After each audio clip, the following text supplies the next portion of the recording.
Football কি কেবলই মাঠের লড়াই, নাকি এর পিছনে লুকিয়ে আছে কোনো বড় ভূ রাজনীতি? উত্তর আমেরিকা মহাদেশে চলমান 2026 ফিফা বিশ্বকাপে একটি জ্বলন্ত প্রশ্ন ফুটবল বিশ্বকে তোলপাড় করে দিয়েছে। ফিফাকে উদ্দেশ্য প্রণোদিতভাবে মুসলিম দেশগুলোকে টুর্নামেন্ট থেকে ছিটকে দিচ্ছে।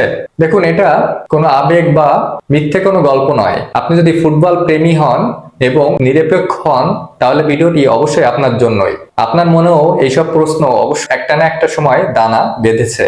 চলুন এটা নিয়ে একটু আলোচনা করে দেখা যাক। ইরান, সেনেগাল, মিশর কিংবা মরক্কো চলতি 2026 বিশ্বকাপে প্রতিটি নকআউট বা গুরুত্বপূর্ণ ম্যাচে রেফারি কিংবা ভিএআর এর সিদ্ধান্ত কেন বারবার মুসলিম দেশগুলোর বিপক্ষে গেল?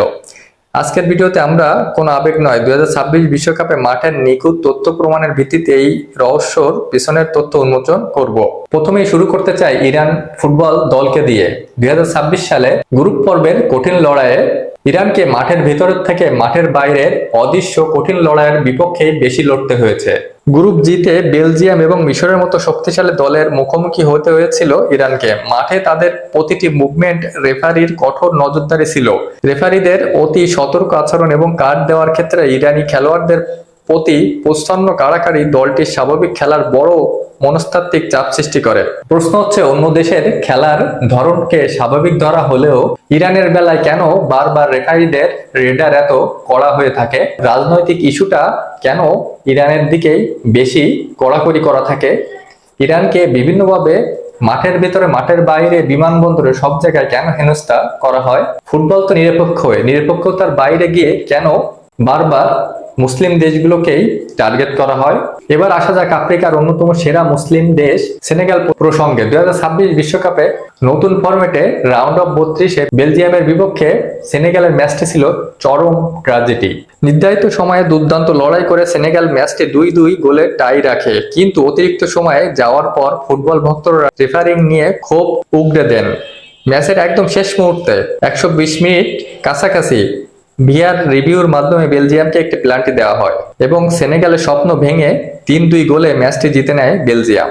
সেনেগালের ভক্ত ও ফুটবল বিশ্লেষকদের এক অংশের মতে এক্সট্রা টাইমে এই পেনাল্টি ও ফাউলের সিদ্ধান্ত ছিল অত্যন্ত বিতর্কিত এবং সেনেগালের প্রতি চরম অবিচার। সেনেগাল এটা নিয়ে মাঠের ভিতর বা বাইরে উদ্বেগ ঝাড়লেও ফিফা এটা কোনোভাবেই কানে নেয়নি এবং রেফারিং এর এই সিদ্ধান্তকে তুমুল বিতর্কিত মনে হলো। পরবর্তীতে এটা ঠিকই ফিফা তাদের নিয়মের ভিতরেই আছে বলে সেটাই দেখিয়েছে গণমাধ্যমে। সেনেগাল যখন বিদায় নিচ্ছিল, কান্নায় যখন চোখ ভেঙে যাচ্ছিল, সাদিও মানের যখন কান্নায় চোখ ভেঙে আসছিল, তখন অপরদিকে ফিফা হাসতেছিল। যেন মনে হচ্ছিল ফিফা নিজে থেকেই সেনেগালকে বাদ দিয়ে বেলজিয়ামকে শেষ 16তে পাঠিয়েছে। এবার আসি সব থেকে বড় বিতর্ক এবারের ফিফা ওয়ার্ল্ড কাপে মিশর আর্জেন্টিনা ম্যাচে। রাউন্ড অফ 16-এ মুখোমুখি হয়েছিল মিশর ও আর্জেন্টিনা। মোহাম্মদ সালার মিশর যখন লিওনেল মেসির আর্জেন্টিনার বিরুদ্ধে মাঠে নামে, তখন পুরো গ্যালারি ছিল রেফারির বিরুদ্ধে স্তম্ভিত। ম্যাচে আর্জেন্টিনার কঠিন ও ফিজিক্যাল ট্যাকেলগুলো রেফারি যেখানে মৃত্যু ফাউল হিসেবে এড়িয়ে গেছেন, সেখানে মিশরের খেলোয়াড়দের উপর নেমে আসে কার্ডের বৃষ্টি। ম্যাচে মিশরের খেলোয়াড়দের মোট 5টি হলুদ কার্ড দেখানো হয়, যার মধ্যে বেশ কয়েকটি কার্ড ম্যাচের একদম শেষ মুহূর্তের উত্তেজনায় দেয়া হয়। শেষ পর্যন্ত আর্জেন্টিনা 3-2 গোলে ম্যাচটি জিতে নিলেও স্পটলাইট থেকে যায় রেফারির একপাশে সিদ্ধান্তের উপর। বড় দল বা বড় তারকাদের টুর্নামেন্টে টিকিয়ে রাখতে মিশরকে কি বলির পাঠা বানানো হলো? এটা নিয়ে আন্তর্জাতিক গণমাধ্যম থেকে শুরু করে অনেক বড় বড় তারকারাও মুখ খুলেছিল। যেখানে ছোটখাটো ফাউলকে মিশরের কার্ড দেখানো হয়, সেখানে আর্জেন্টিনার বড় ফাউলকেও কোনোভাবে বাঁশি বাজানো হয় না এবং ম্যাচের শেষ মুহূর্তে গোলটা নিয়েও ছিল চরম বিতর্ক। শেষ মুহূর্তে মিশরের কোচকেও দেয়া হয় লাল কার্ড এবং পরবর্তীতে তিনি উদ্বেগ ছাড়েন গণমাধ্যমে যে এর বিচার অবশ্যই আল্লাহ করবেন। এবার আসি কোয়ার্টার ফাইনালে মরক্কো ফ্রান্সের ম্যাচটি ঘিরে। মুসলিম বিশ্বের সব থেকে বড় আশা মরক্কো যখন জায়ান্ট ফ্রান্সের মুখোমুখি হলো, তখন কোটি ভক্তের হৃদয় ভাঙলো মাঠের রেফারি সিদ্ধান্তে। হাই ভোল্টেজ ম্যাচে ফ্রান্স 2-0 গোলে জয় পেল। মরক্কোর প্লান্টি বক্স ও ফাউলের বেশ কয়েকটি জোরালো আবেদন রেফারি ও ভিআর প্যানেল সম্পূর্ণ নাকচ করে দেয়। মরক্কোর চমৎকার আক্রমণগুলো ফাউলের অজুহাতে থামানো এবং ফ্রান্সের ফিজিক্যাল চ্যালেঞ্জগুলোকে ছাড় দেয়া নিয়ে সামাজিক যোগাযোগ মাধ্যমে ইসলামোফোবিয়া বা মুসলিম বিদ্বেষের অভিযোগ তুলতে শুরু করে সমর্থকরা। রেফারিদের এই রহস্যময় ব্লিন্ড স্পট কেন বারবার মরক্কোর মতো মুসলিম দলগুলোই ম্যাচেই দেখা যায়। এবার আসুন বিলিয়ন ডলারের ভিউয়ারশিপ ও ব্যবসা নিয়ে। এই ঘটনাগুলো কি শুধুই কাকতালীয়, নাকি এর পিছনে রয়েছে কোনো অদৃশ্য এজেন্ডা কাজ করছে? ফিফা একটি বাণিজ্য সংস্থা। আর্জেন্টিনা ও ফ্রান্সের মতো গ্লোবাল ব্র্যান্ড দলগুলো বিদায় দিলে ফিফার স্পন্সরশিপ ও ভিউয়ারশিপে বড় ক্ষতি হয়।